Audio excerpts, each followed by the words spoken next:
This segment is titled, Beware of Those Who Smear and Run. Beware of those who, what I call, people who smear and run.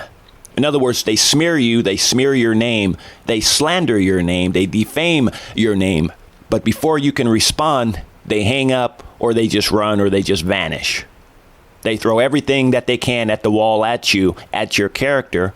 But rather than let you logically respond and dismantle their accusations, it's easier for such types to simply smear and run like a drive-by, like a drive-by verbal assault.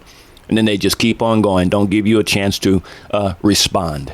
And with that, let's get on with today's short segment. Beware of those who, or what I call, people who smear and run.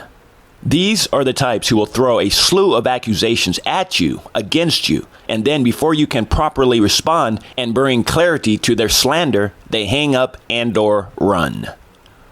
People like that aren't interested in the truth. Rather, they want what they say about you to be true in order to justify their past and/or present behavior. People like this lack maturity and are very self-centered and aren't used to being challenged. And are good at emotionally manipulating those around them. It's why they're so threatened by an opposing viewpoint, even if it's truthful, fair, and honest. But I've learned evil doesn't care about truthful, fair, and honest. All evil wants to be is right, even when wrong. It really comes down to manipulative power over others. People like this will often paint others as the villain when they're the ones who have villain-like traits. Emotional dictators don't ever care about the truth, just like real-life dictators don't. Let me repeat that. And that's a term that I just developed here on this show, all right? Emotional dictators don't ever care about the truth, just like real-life dictators do not. These emotional dictators can be people within your own family or friends or even co-workers. I mean, human nature rears its head in humanity regardless the title any one person carries. And I'm going to keep this short, because whether I spend 10 hours creating a video or a podcast or 3 minutes, the view count is exactly the same.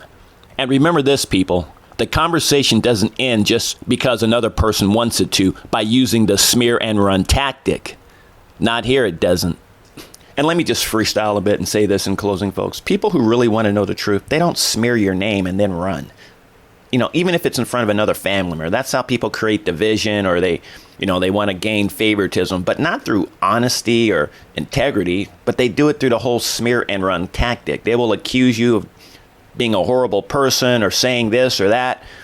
You know what I'm saying? They get all worked up emotionally. Beware of people that get all worked up emotionally and don't allow, you know what I'm saying? They let the conversation just get all emotional, because with emotions, there's not a whole lot of clarity. So it's a tactic. Again, folks, it's a tactic. People that get all riled up and emotional and then start the whole smear and run tactic where they just start throwing out stuff. Bam, you're this, you're that. Why did you do that? And they don't even give you a chance to respond. What I'm saying is that's a tactic of, a soured soul. Because to me, truth and love wants clarity. Truth and love desires clarity, but chaos, wickedness, and evil doesn't. All right. And that's why people that are often in the wrong, they start to talk fast, or their inflection goes up, they get mad, and then they just hang up after they, throw a bunch of, nonsense your way. So with that, folks, stay tuned, because on this show here, the conversation doesn't end until clarity is brought into the room. Stay tuned.